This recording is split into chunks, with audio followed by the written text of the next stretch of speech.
तेरी तुला शिक्षा घ्यावीच लागेल. अगं पण हे बघ, पहिल्याच्या शर्यतीत नेम असतो ना, पुन्हा सांगितलं नाही म्हणून काय झालं?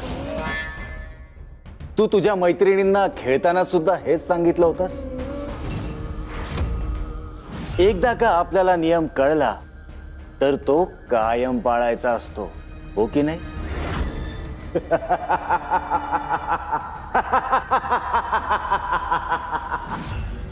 बघ, मी नियम आणि कायद्याला धरूनच चालतो. आता ठरलेल्या नियमानुसार वागण्यापासून स्वतः देवही मला अडवणार नाही. ए, बघताय काय? त्या लोहाराच्या पोरीला पकडा आणि माझा गुलाम बनवा.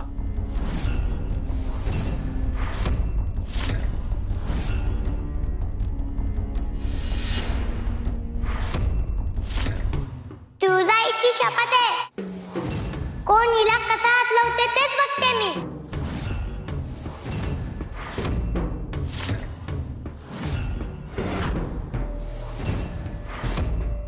आता खेळाच्या नियमानुसार ती माझी गुलाम झालेली आहे. आता तिच्या आणि माझ्यामध्ये कोणी येऊ शकत नाही. ए, धरा रे तिला.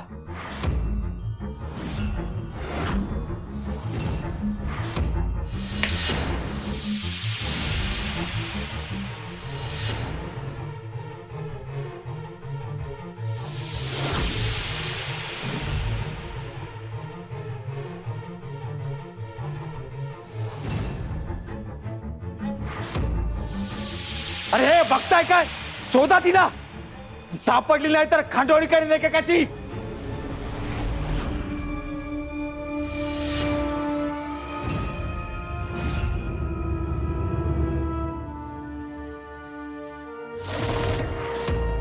महिषा, तू हे दृश्य नीट बघितलंयस ना? नीट बघ म्हणजे तुला त्याचा अर्थ लागेल. अरे, ती मुलगी जगदंबा मदराजा समोर सुद्धा झुकली नाहीये. हेच तर हवंय मला दिती माता. म्हणजे दिती माता, कदाचित तुम्हीच नीट पाहिलं नाहीये. ती गोंधळून गेलीये, सैरभैर झालीये. कारण मद तिच्या समोर नियमाला धरून वागतोय. त्याच्याशी कसं वागायचं हे तिला कळत नाहीये दिती माता. देवांच्या वर्तणुकीतला हाच कच्चा दुवा इतकी वर्ष शोधत होतो मी, जो आता मला सापडलाय. कच्चा दुवा नेमका कोणता? दिती माता, हे देव हे अनितीनं कधीच वागत नाहीत. हे असुरांसारखे वागत नाहीत. हे नियमबद्ध आणि नैतिकतेनं वागतात, ज्याचा त्यांना अहंकार आहे आणि जे त्यांचं बलस्थान आहे. आतापर्यंत आपण पाठवलेले तीनही रिपू नियमाला सोडून वागले, अनितीनं वागले आणि म्हणून त्यांच्या समोर पराभूत झाले. जगदंबा आणि तुळजानं नीतीला धरून नियमबद्ध उत्तर दिलं. पण आता हा मदराजा हा त्यांना त्यांच्याच भाषेत प्रत्युत्तर देतोय, नियमाला धरून चालतोय. आता त्याच्याशी कसं वागायचं, कसं खेळायचं हे त्यांना कळत नाहीये. हे सगळं ठीक आहे, पण यातून तुळजा आपल्याकडे कशी येणार? येणार. तिच्या जवळच्या, तिच्या प्रिय माणसांना त्रास झाला की तुळजा प्रकट होणार, आपल्याला शरण येणार. दिती माता, आज त्याचंच दर्शन झालंय.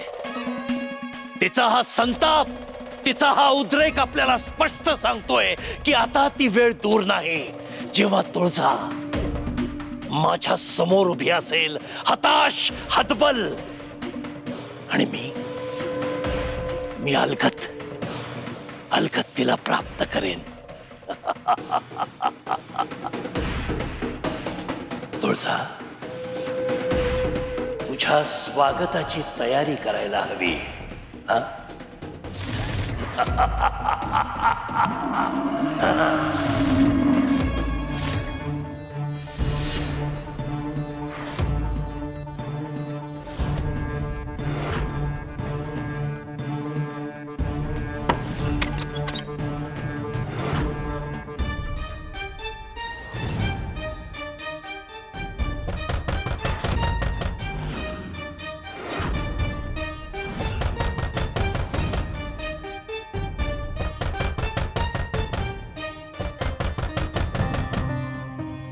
मला ही माणसं इथे बी आली की का?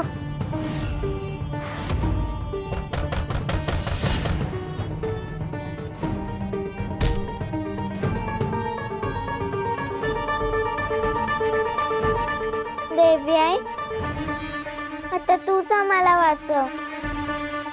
काहीतरी चमत्कार दाखव देवी आई.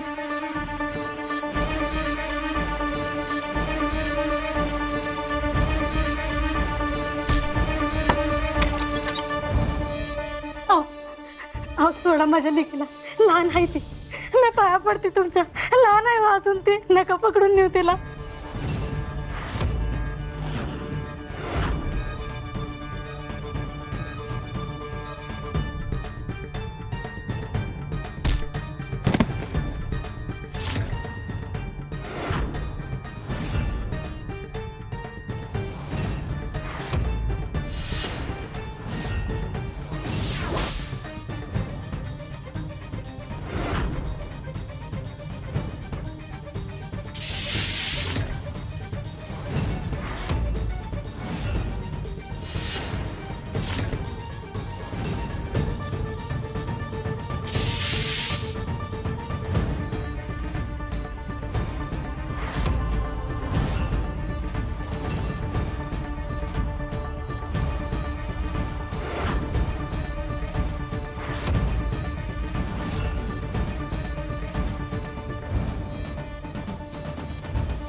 काय रे, पळताय कुठे? ती कुठे आहे? अरे अरे ऐका, अरे मूर्खांनो, अरे पळताय कुठे? अरे ऐका.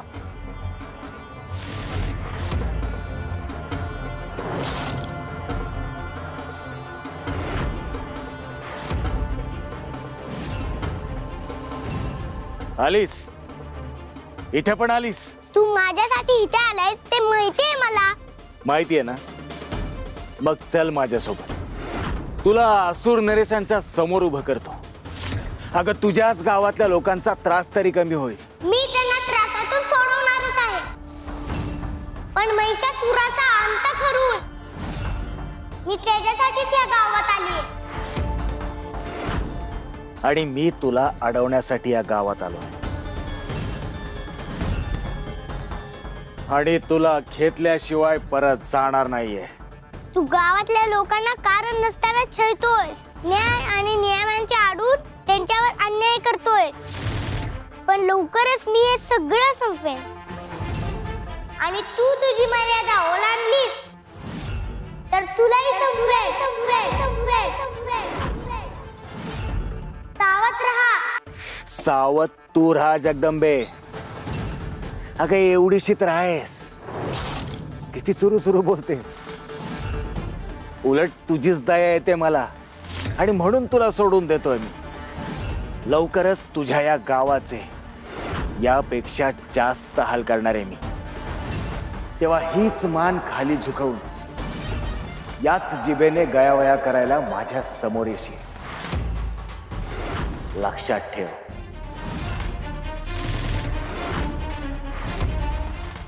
माफी मागायची वेळ कुणावर येणार आहे हे कळेलच तुला.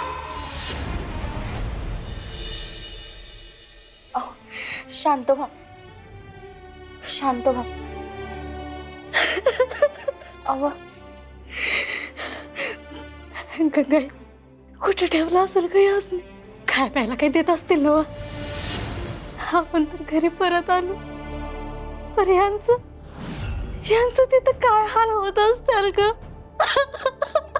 अव रडू नका, किती त्रास करून घ्याल स्वतःच्या जीवाला.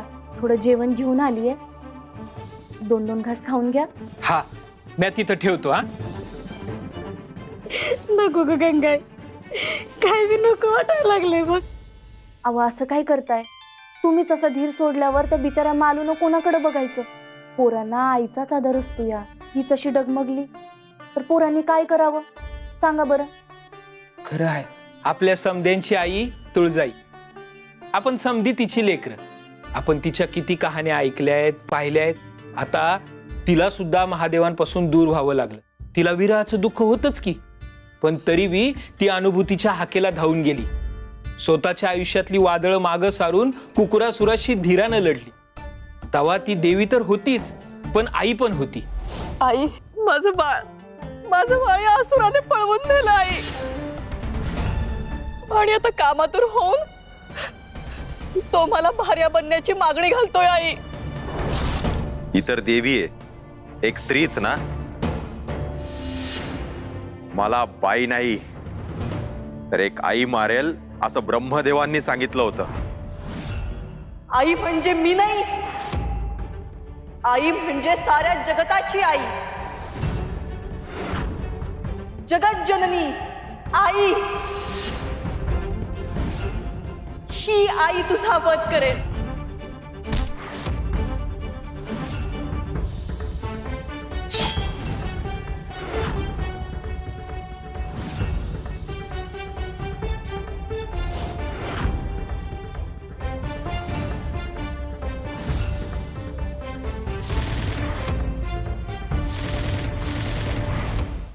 देवी आईचं उदाहरण आपण डोळ्यासमोर ठेवलं पाहिजे. अहो, कठीण प्रसंगात एखादी आई जेव्हा ठामपणे उभी राहती ना, तेव्हा स्वतः तुळजाभवानी तिच्यात वास करते असं म्हणतात. तुम्ही बी पहिल्यापासून लढाऊ बाण्याच्या आहात, अगदी आपल्या देवी आई सारख्या. या प्रसंगात बी तुम्ही धीरानं लढा.